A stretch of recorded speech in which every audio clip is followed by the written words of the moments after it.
Assalamualaikum warahmatullahi wabarakatuh. Alhamdulillah, kembali lagi dengan aku Cecep Supriyadi. Nah, di video kali ini aku sudah buat Q&A di story Instagram. Dan ya, aku akan menjawab semua pertanyaan teman-teman. Dan mungkin gak semuanya, aku akan jawab yang aku pilih. Mungkin nanti di next Q&A lagi, nanti aku jawab ya. Oke, jadi aku sudah buat Q&A di story Instagram khusus untuk informasi mengenai video-video terbaru di channel YouTube aku, yaitu Instagramnya @ceceptinaofficial. Nanti teman-teman bisa langsung cek aja dan jangan lupa juga untuk di follow. Oke, kita langsung aja ke pertanyaan-pertanyaan dari teman-teman semuanya. Oke, baik, kita langsung aja ke pertanyaan pertama dari teman-teman online semuanya ya. Oke, kita ke pertanyaan yang pertama. Aduh kak, aku udah healing tapi tetap sakit. Sudah healing tapi tetap sakit gitu.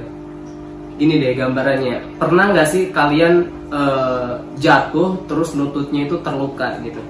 Ketika dikasih obat merah, gimana rasanya gitu? Perihkah atau minimal nggak nyaman lah gitu kan ketika lutut kita terluka gitu.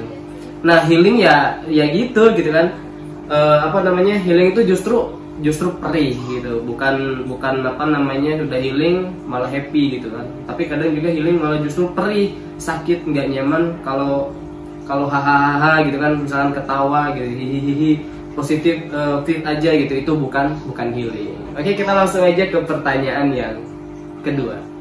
Titik tertinggi move on kak. Waduh, ini kayaknya susah move on nih sama mantannya ya.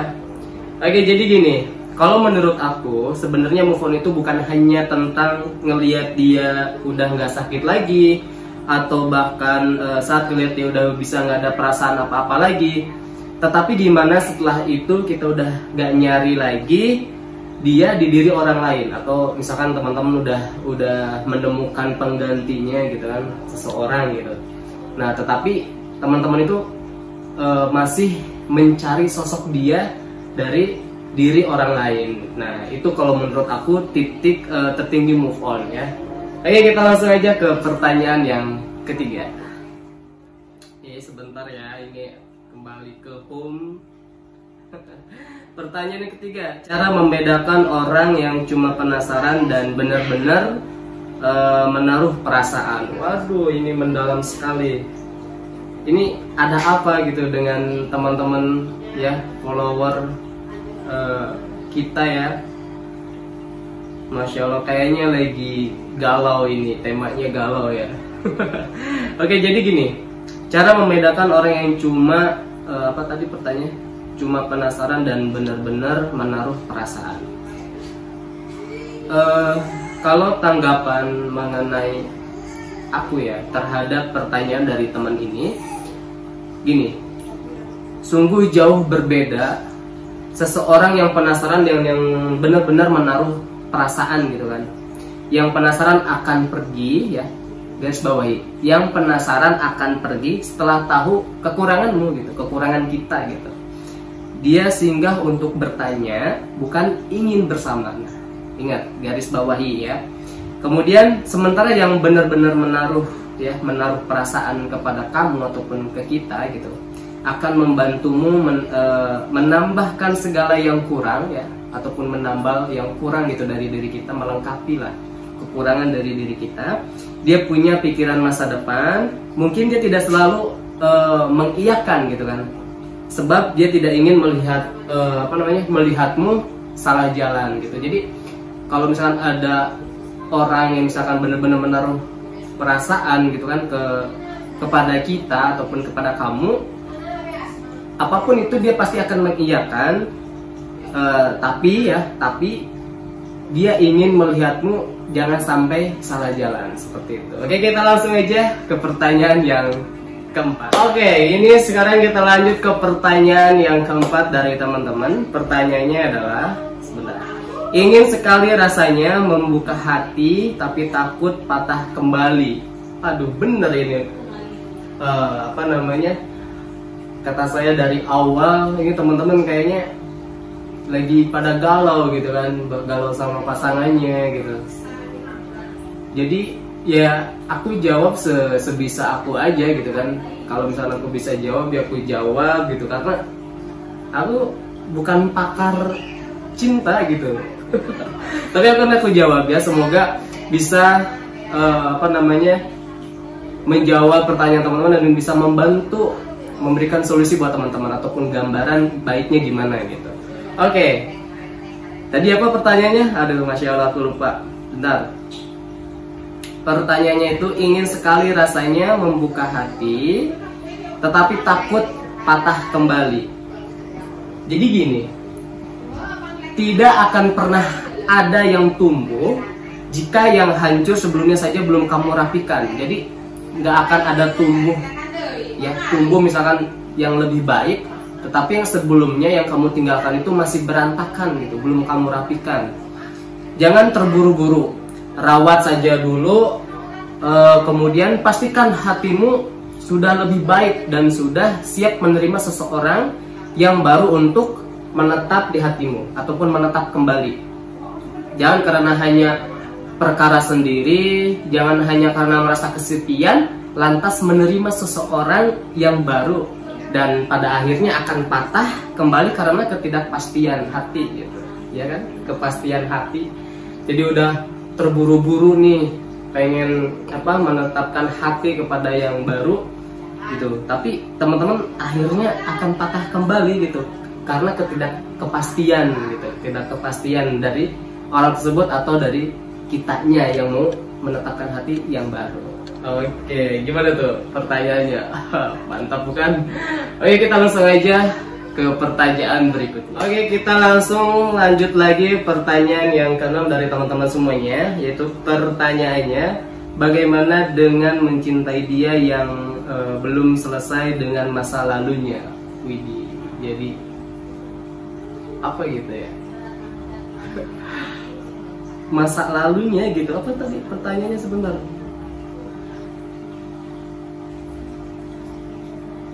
Bagaimana dengan mencintai dia yang belum selesai dengan masa lalunya? Berarti teman-teman secara tidak langsung memaksakan gitu kan, teman-teman cinta sama dia tapi orang yang teman-teman cinta itu masih mencintai masa lalunya gitu.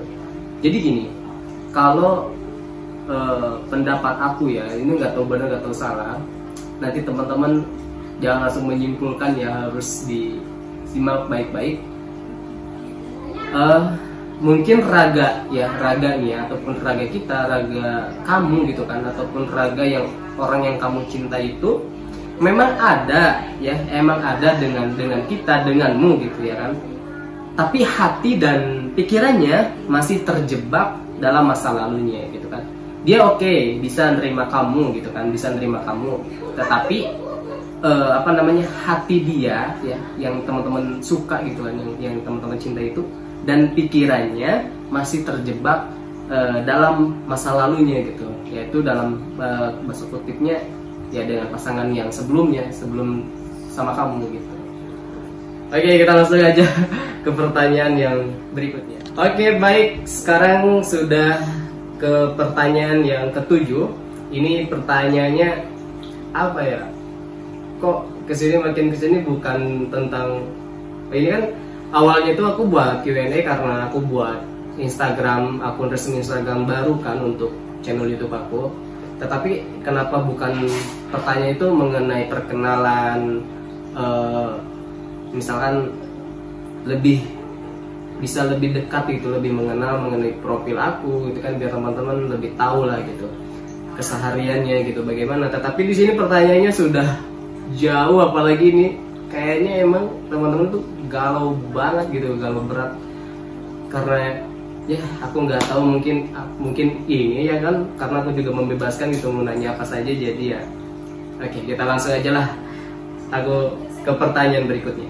Oke, di sini ada yang bertanya, sebentar. Oke, sini ada yang bertanya, beritahu aku sesuatu agar tidak berlebihan dalam meratapi sebuah kepergian. Anjay. Meratapi sebuah kepergian bahasanya. Oke, jadi gini, teman-teman itu kalau misalkan seperti itu ya, ini yang misalkan mempunyai pikiran ataupun punya perasaan seperti yang orang ini bertanya. Jadi pertanyaan seperti ini, beritahu aku sesuatu agar tidak berlebihan dalam meratapi sebuah kepergian. Jadi kalau menurut aku tenang aja gitu kan. Ketika cahaya senja mulai dipudarkan oleh malam, bukan berarti keindahan itu ikut pergi ataupun menghilang. Justru dengan datangnya kegelapan, ya kan? Justru dengan datangnya kegelapan, maka bulan dan bintang bisa bersinar lebih terang. Teman-teman bisa pernah ngelihat nggak sih ketika teman-teman keluar keadaan gelap gulita gitu, gelap banget. Nah, saat di situ tidak ada, misalkan tidak ada kabut ataupun tidak ada senja yang menyeliputi, bintang dan bulan akan bersinar lebih terang, seperti nggak kayak biasanya gitu. Kalau misalnya tertutup oleh kabut dan awan dan sebagainya gitu kan, tapi kalau misalnya gelap gulita full gitu kan, pasti bulan dan bintang akan bersinar lebih terang. Begitu juga dengan kehidupan ya. Begitu juga dengan kehidupan. Kita seringkali dipaksa ya, dipaksa kehilangan. Kita seringkali dipaksa kehilangan seseorang yang terasa istimewa dalam hidup kita, dalam diri kita gitu. Entah itu pasangan ataupun yang lainnya. Tak jarang membuat kita salah paham dan berujung memaki takdir yang sedang terjadi. Padahal jika kita lebih teliti dalam memahami ya, kalau kita lebih teliti dalam memahami maksud semesta di balik rasa sakitnya, maka kita akan menemukan bahwa akan ada sesuatu yang jauh lebih baik setelah kesedihannya. Nah, berarti kan kalau kita misalkan lebih meneliti ya, lebih meneliti gitu kan tentang kejadian semesta ini, yang dimaksud semesta ini, teman-teman mungkin akan tahu gitu di balik rasa sakitnya gitu. Akan ada sesuatu yang jauh lebih baik setelah kesedihannya. Itu teman-teman harus percaya itu. Jadi misalkan teman-teman sekarang sedang sedih, kemudian rasa sakit gitu kan, rasa sakit yang lebih mendalam. Kenapa hari ini aku seperti ini? Rasanya seperti ini. Teman-teman harus percaya, entah 1 jam ke depan yang akan datang ya, ataupun misalkan sorenya, malamnya, bahkan esoknya, itu pasti teman-teman akan merasakan jauh lebih baik dan akan ada yang lebih baik setelah teman-teman kesedihan ataupun merasa sakit seperti itu. Oke, kita langsung aja ke pertanyaan selanjutnya. Oke, kita langsung ke pertanyaan yang ke-8. Di sini teman-teman ada yang bertanya, bagaimana berdamai dengan dia yang sudah menyakiti kita? Aduh, pas baca ini langsung kesel kan? Oke, kita langsung aja jawab ya, langsung aku jawab. Cukup dengan mengikhlaskan, apa yang sudah terjadi, ya kan? Misalkan tadi apa ya pertanyaannya, bagaimana berdamai dengan dia yang sudah menyakiti kita? Ya simpel aja, cukup dengan mengikhlaskan gitu apa yang sudah terjadi. Jika hatimu sudah mampu ikhlas, hal apapun yang akan datang, baik membahagiakan ataupun menyedihkan ataupun menyakitkan gitu ya kan, buat teman-teman menyakitkan gitu, itu sudah tidak masalah lagi buat teman-teman gitu. Yang sulit itu memang mengikhlaskan, yang sulit itu memang mengikhlaskan.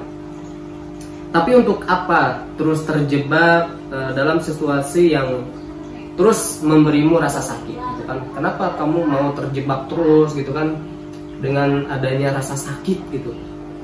Ya teman-teman harus bisa, jangan sampai terjebak gitu dalam situasi yang rasa sakit ini gitu. Biarlah orang lain menyakitimu, ingat baik-baik ya. Biarlah orang lain menyakitimu ataupun orang lain ngomong kamu ini itu tentang keburukan kamu ya kan, padahal kamu nggak sama sekali seperti itu yang orang lain sebutkan tentang diri kamu gitu.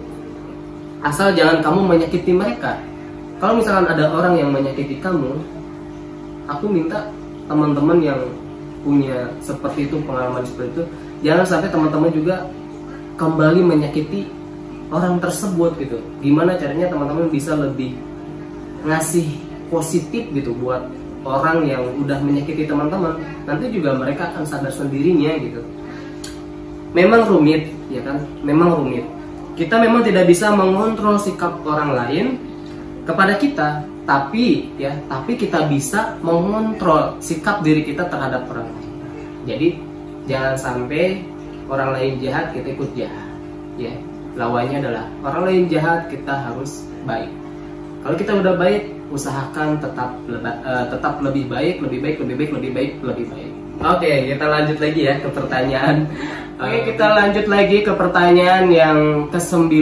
Di sini ada yang bertanya, nyesel pernah setulus itu dengan pasanganku, Kak. Anjay. Sebenarnya gak usah terlalu nyesel sih ya. Kalau misalkan teman-teman belum ada ikatan yang lebih gitu, apalagi istilahnya apa ya, kalau zaman sekarang tuh pacaran itu jangan disesali lah apa gitu kan, kalau bisa jangan lah, kecuali teman-teman udah ada suatu ikatan kayak udah ngikat gitu kan bahasanya, atau lamaran ataupun yang lebih setelah lamaran lah, misalkan ke pernikahan udah mau berapa bulan lagi gitu kan, itu baru teman-teman bisa menyesali. Tapi kalau misalnya dalam hubungan tanda kutip pacaran ya gak usah mau ngapain gitu kan. Teman-teman juga mungkin pacaran itu gak mungkin gitu kan punya pikiran sampai ke arah yang lebih serius ataupun pernikahan, ataupun sebaliknya gitu. Misalnya pasangan teman-teman cowoknya gitu, dia udah bener-bener siap atau cuman mau pacaran aja main-main gitu, itu harus dipertanyakan dulu. Kalau misalkan udah lamaran dan sebagainya, terus dia nyakitin ataupun ninggalin, itu kalau teman-teman boleh menyesali karena udah disakitin sama, ataupun ibarat kata tuh jadi ingat siapa tuh yang cucunya ya Allah. Langsung aja lah aku jawab ya. Jadi jangan pernah menyesali karena pernah menjadi orang yang tulus gitu. Jadi jangan teman-teman pernah menyesali karena sudah menjadi orang yang tulus gitu. Justru harusnya kamu itu bahagia gitu sama diri kamu sendiri, karena kamu cukup dengan satu orang ya, dan karena kamu cukup dengan satu orang saja dalam mencintai ataupun menyayangi orang yang kamu sayang gitu kan. Mulai sekarang belajar lebih sabar dan juga menerima kekurangan walaupun pernah dikhianati dan dikecewakan, tapi setidaknya kamu sudah cukup dewasa untuk membuktikan kesetiaan dalam hubungan ataupun menjaga hubungan agar baik-baik saja gitu kan. Itu yang namanya good job gitu kan. Oke, kita langsung aja ke pertanyaan yang ke-10 ya guys. Masya Allah, ini pertanyaan yang ke-10. Dari tadi aku nyari scroll dari semua pertanyaan teman-teman, gak ada yang mengenai diri aku gitu kan, kayak profil, aduh pede banget gitu kan. Malah langsung ke intinya ataupun pembahasan yang memang ini ya gitu teman-temannya pengen tanyakan. Oke, langsung aja lah, ini pertanyaan yang ke-10. Orang baru apa orang lama? Orang baru apa orang lama? Kalau menurut aku pribadi, orang yang mengatakan bahwa orang baru akan kalah dengan orang lama, menurutku no, tidak ya, salah. Orang baru akan tetap jadi pemenang ketika ia jauh lebih baik dari orang lama. Ingat ya, garis bawahi jangan sampai ini salah paham. Orang baru akan tetap jadi pemenang ketika ia jauh lebih baik dari orang lama. Oke, paham ya sampai sini? Kemudian ketika kita lebih dihargai oleh orang baru dan mendapat treat ya ataupun treat yang jauh lebih baik, kenapa harus orang lama gitu kan yang menjadi pemenangnya? Nah, tanda tanya lagi nih. Kalau misalkan kita lebih dihargai sama orang yang baru dan mendapatkan treat yang jauh lebih baik, kenapa harus orang lama yang menjadi pemenangnya? Nah, coba teman-teman yang bisa jawab, jawab di ini. Kasih pendapat teman-teman di kolom komentar ya. Yang menentukan titik ternyaman itu bukan seberapa lama kita bersama gitu kan, bersama orang lama ataupun orang baru, tetapi seberapa pantas kita diperlukan saat bersama. Nah, jadi kita bisa merasakan nih orang baru atau orang lama bisa menentukan gitu kan. Jadi ya apa ya, harus bisa teman-teman tuh mencari titik ternyaman itu bukan seberapa lama kita bersama. Ingat, titik ternyaman bukan seberapa lama teman-teman bersama ya, bersama orang lama, ataupun teman-teman hanya beberapa hari dengan orang baru tapi udah nyaman gitu. Tetapi seberapa pantas, ingat, seberapa pantas kita diperlukan saat bersama antara orang baru ataupun orang lama. Nah, itu teman-teman harus bisa menentukan. Oke, kita lanjut lagi ke pertanyaan yang terakhir aja. Oke, alhamdulillah ini pertanyaan yang terakhir dari teman-teman, aku akan jawab. Pertanyaannya adalah definisi orang yang tepat. Definisi orang yang tepat, orang yang bisa bikin kamu cerita bebas gitu, tanpa harus merasa takut dihakimi gitu. Alhamdulillah. Haus guys. Oke, jadi gini. Definisi orang yang tepat, orang yang bisa bikin kamu cerita bebas tanpa merasa takut untuk dihakimi ataupun merasa takut dihakimi. Orang yang menerima gitu kan, menerima semua kekurangan kamu dan selalu support kamu menjadi lebih baik. Nah, jadi definisi orang tepat itu selalu menerima kekurangan kamu dan selalu mensupport kamu agar bisa jauh lebih baik lagi gitu kan. Orang yang bisa membuatmu merasa tenang itu penting juga. Orang yang bisa membuatmu merasa tenang dan mengerti perasaan kamu, perasaan kita, perasaan kamu ataupun pasangannya gitu. Jadi saling melengkapi.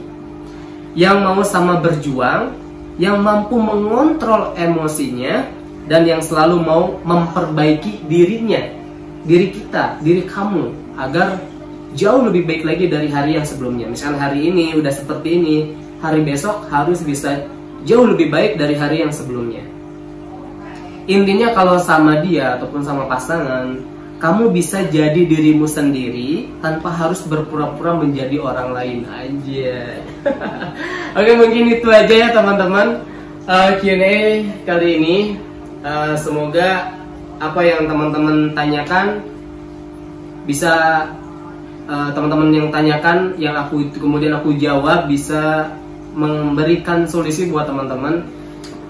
Dan buat teman-teman yang pertanyaannya belum aku jawab di Q&A sekarang, insya Allah di next Q&A lagi aku akan jawab, tapi dengan pertanyaan yang baru lagi. Misalnya aku buat Q&A nih di story ya, pertanyaan teman-teman yang belum dijawab, yang belum terjawab, boleh teman-teman catat lagi atau pertanyakan lagi di question nanti di Instagram atau di story Instagram ya.